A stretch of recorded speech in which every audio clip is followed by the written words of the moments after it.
दर्शन करें। फुलेरा किस तरह से बनाया जाता है, इसी पत्ती लगाना चाहिए, कैसा फूल, हमको ये प्रश्न कल यहाँ से जाने के बाद आ चुका था सीहोर के ऑफिस में। और उसके बाद हमने पंडितों को कहा था कि एक फुलेरा तैयार कर कर रखें और उस फुलेरे का दर्शन सभी को लाइव कराएं, जिससे घर पर या मंदिर में आप शिव जी की जब आराधना करें तो उसके ऊपर फुलेरा बंधा होना चाहिए।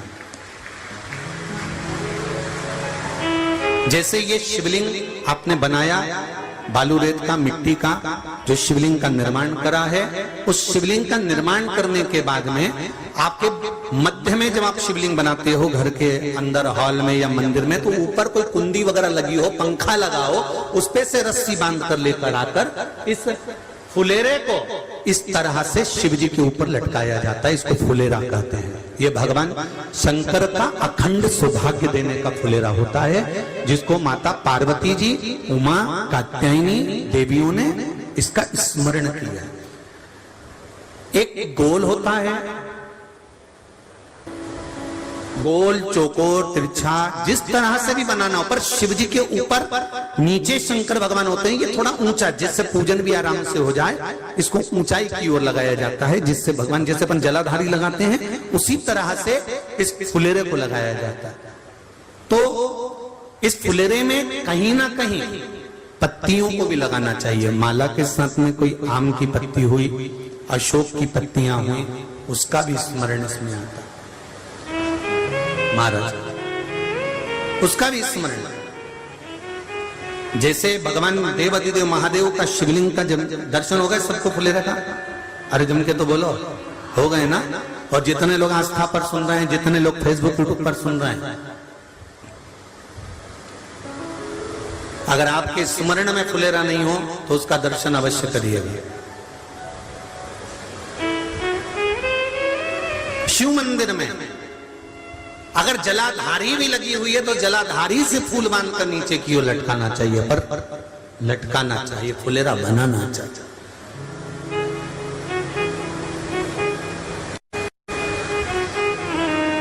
सात फल हैं फुलेरा के। कितने फल हैं? 7। ध्यान दीजिएगा। पहला, फुलेरा जो नारी व्रत करती आती है और व्रत कर्म उसका चलता रहता है, उस व्रत कर्म के अंतर्गत मान लो किसी कारणवश बीमारी में, कोई गमी के अंतर, कोई सूतक सावड़ के अंतर्गत अगर नारी पूजन नहीं कर पाती है, पूजन नहीं कर पाई और उसने केवल फुलेरे का दर्शन ही कर लिया, अपने पलंग पर पड़ी पड़ी भी फुलेरे का दर्शन कर लिया है, तो नारी को हरतालिका तीज के व्रत का फल प्राप्त हो जाता है। 7 फल हैं भगवान शंकर के हरतालिका तीज के फुलेरे का। पहला फल व्रत का मूल। दूसरा, यदि कोई नारी आई और उसके संतान नहीं, 10 साल, 8 साल, 5 साल, 6 साल, 7 साल, 12 साल, 15 साल हो गए, उस फुलेरे का मात्र स्मरण कर कर एक पुष्प भी उसने अगर हल्दी कुंकू का लगाकर उस फुलेरे का टच कर कर भगवान शिव के पावन चरणों में रख दिया है और विनती कर कर गई है, तो अगला फुलेरा वो खुद बनवाती है, उसकी गोदी में संतान आ ही जाता है। अगला फुलेरा वो खुद बनवाएगी, के जाएगी, जी अगली बार फुलेरा मेरी तरफ से बनवा देना, मंदिर में फुलेरा मेरी तरफ से लगवाना, अगली बार जब तुम पूजन करो तो फुलेरा मेरी तरफ से बनवाना। ये फुलेरे का मार्ग। तीसरा, महाराज हम कोई दान, गौदान, हरतालिका तीज की किताब है आपके यहाँ, जो लोग पढ़ते होंगे हरतालिका तीज की किताब, उसमें लिखा है ब्राह्मण देव को ये दान देना है, ऐसा दान देना है। अब कोई गरीब है, कोई साधारण है, नहीं है किसी की कैपेसिटी, नहीं दे सकता, तो क्या होता है? तो कहा हम गौदान नहीं कर पाते, हम स्वर्ण दान नहीं कर पाते, हम वस्त्र दान नहीं कर पाते, हम मुद्रा दान नहीं कर पाते, हम अन्न दान नहीं कर पाते, हम ये सारे दान अगर नहीं भी कर पाते हैं तो शिव महापुराण की कथा कहती है तीसरा फल फुलेरे का है कि मात्र फुलेरे का दर्शन स्पर्श कर लेने से सारे दानों का पुण्य फल प्राप्त हो जाता है। यह तीसरा फल फुलेरे। अब हरतालिका तीज का फुलेरे का चौथा महत्व है महाराज। चतुर्थ महत्व हरतालिका तीज के फुलेरे का है, जो कुंवारी कन्या हरतालिका व्रत करती है, पहली बार जो हरतालिका तीज का व्रत करती हैं या हरतालिका तीज का उद्यापन कर देती हैं, या किसी कारणवश शरीर ऐसा नहीं रहा कि बिना पानी के नहीं रह सकती, तो 2 बूंद अगर उन्होंने पानी भी पी लिया है या कोई कारणवश कुछ गलती हो भी गई है, तो मात्र फुलेरे का दर्शन कर लेने से वो गलती शंकर स्वीकार कर उसको क्षमा कर देते हैं। ये चतुर्थ भाव के अंतर्गत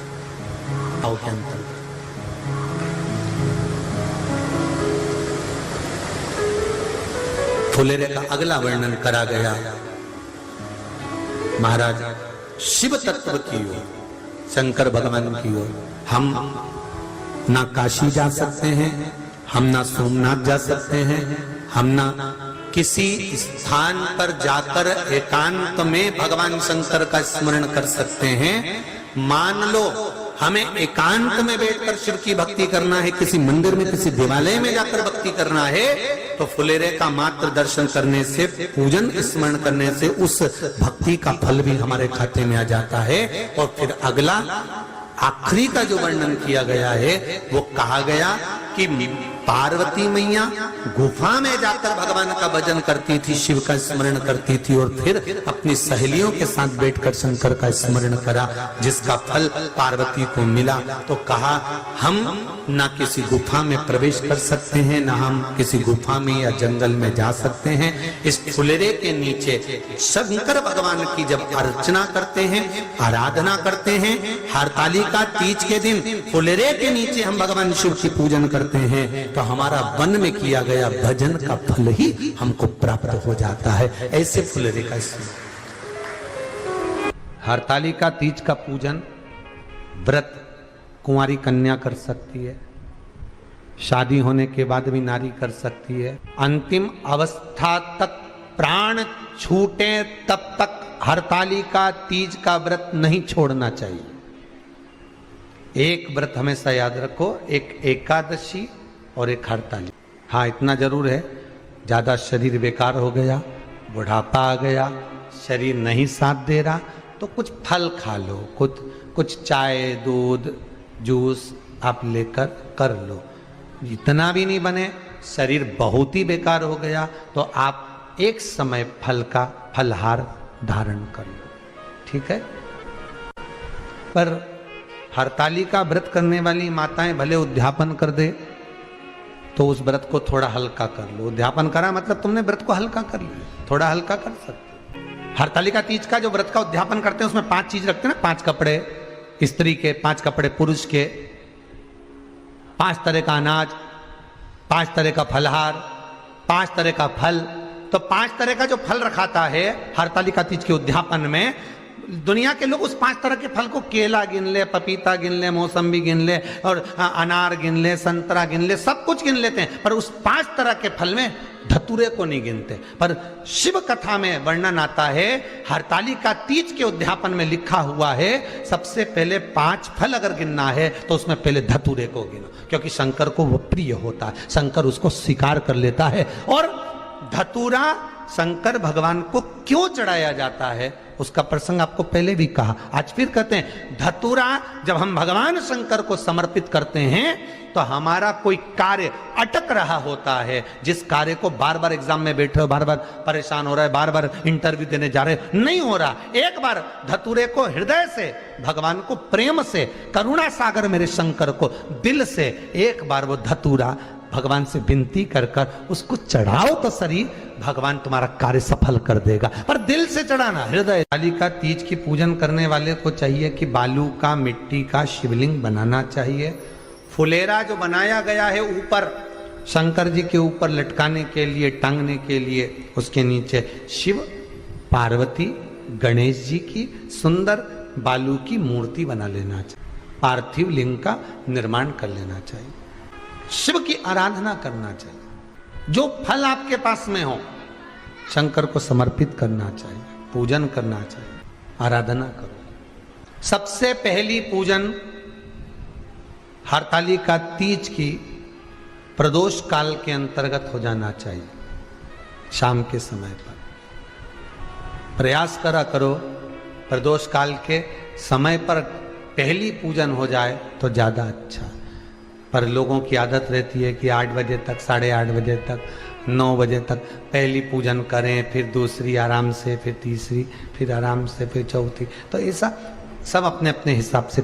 पर शास्त्र रीति कहती है कि प्रदोष का जो समय होता है, प्रदोष काल जो होता है, शाम का जो समय होता है, उस समय पर हरतालिका तीज की पहली पूजन हो, जिससे आपका स्मरण चित्त शंकर भगवान में उस घड़ी, उस पल, उस क्षण में आप शिव के हो जाएं और शंकर आपका हो जाए। हाँ, अगर किसी के आने में देरी हो, कोई आ नहीं पा रहा है, बहुत देरी हो रही हो, तो हरतालिका पूजन व्रत वर्णन करता है कि शिवलिंग का निर्माण, पार्वती जी की मूर्ति का निर्माण, गणेश जी का निर्माण और फुलेरा जो बनाया हुआ है, ये प्रदोष काल के पहले बंधकर तैयार हो जाना चाहिए। प्रदोष काल के अंतर्गत फुलेरा नहीं बनना, फुलेरा पहले बन जाना चाहिए। और बहुत विशेष बात ध्यान रखिए हरतालिका तीज की, कि शंकर जी का जो अपने स्वरूप बनाया है, पाटे में, थाली में, चौकी पर, चौरंग पर जो स्वरूप बनाया है, वो पहले नहीं रखना है। पहले क्या बांधना है? फुलेरा। पहले फुलेरा बांधिए, उसके बाद उसके नीचे शंकर जी को रखिए। कई अब जो हरतालिका तीज का पूजन करते हैं तो उनके लिए हो गया, अब दूसरे के लिए भी सुन ले। जो नारी हरतालिका तीज का पूजन नहीं करती, व्रत नहीं करती, साधना नहीं करती, उसके लिए भी कहा गया कि आप अगर ये व्रत नहीं करते हो तो एक कार्य जरूर करना, कहीं पर फुलेरा बंधा हो, हरतालिका की पूजन हो रही हो, 5 मिनट 10 मिनट निकालकर अपने आसपास के किसी पौधे में से पत्तियां लेकर या पुष्प लेकर, 5 वृक्ष की पत्ती या 5 वृक्ष के पुष्प लेकर शंकर भगवान को जब पूजन हो रही हो, 5 मिनट माताएं जब पूजन कर रही हों, तब आप भी उस पुष्प को, उस पत्तियों को शंकर को समर्पित कर सकते हो। ये नहीं चढ़ा सकते तो 5 फल नहीं चढ़ा सकते तो 5 कुछ भी पुष्प आदि का आप शिव को समर्पित कर दो। पर क्यों चढ़ाया जाता है, किस लिए चढ़ाना चाहिए? तो कहा कन्या स्त्री अगर मान लो हरतालिका का व्रत नहीं करती, पूजन नहीं करती, आराधना नहीं करती, तो वो कन्या, वो नारी, वो स्त्री, वो पुरुष कार्य तो बहुत करेगा, दुकान भी 4 चलाएगा, व्यापार भी बढ़ाएगा, पर संपदा को जोड़ नहीं पाएगा। 1 रुपए कमाएगा, 1.25 रुपए खर्च वाला काम चलेगा। हस्त नक्षत्र में जो तृतीया पड़ती है, हस्त नक्षत्र के अंतर्गत जो तृतीया का महत्व कहा गया है, वो संपदा को बढ़ाती है, मनोकामना को पूर्ण करती है। इस नक्षत्र के अंतर्गत जो तृतीया आती है, वो मनोकामना को पूर्ण कर कर चली जाती है। इसलिए शिव की आराधना के लिए प्रथम मान्य। हस्त नक्षत्र में किया गया दान, हस्त नक्षत्र के अंतर्गत तृतीया के दिन किया गया पुण्य, हस्त नक्षत्र में तृतीया के दिन किया गया श्रृंगार, हस्त नक्षत्र में तृतीया के दिन करा गया अपना सुंदर सिंदूरा, भगवान का आनंद, 5 तरह के वस्त्र, 5 तरह के स्त्री के वस्त्र, पुरुष के वस्त्र, 5 तरह का फल, 5 तरह का अनाज, ब्राह्मण को बुलाकर ब्राह्मणी के साथ आप या तो ब्राह्मण से उद्यापन करवाएं या फिर आप स्वयं भी करते हैं तो शिव को समर्पित करके ब्राह्मण और ब्राह्मणी को भोजन कराकर वो भाग प्रदान करें। यही हरतालिका तीज के उद्यापन का वर्णन आता है। सुंदर भाव से हरतालिका माता आप सभी की मनोकामना पूर्ण करे। हर हर महादेव।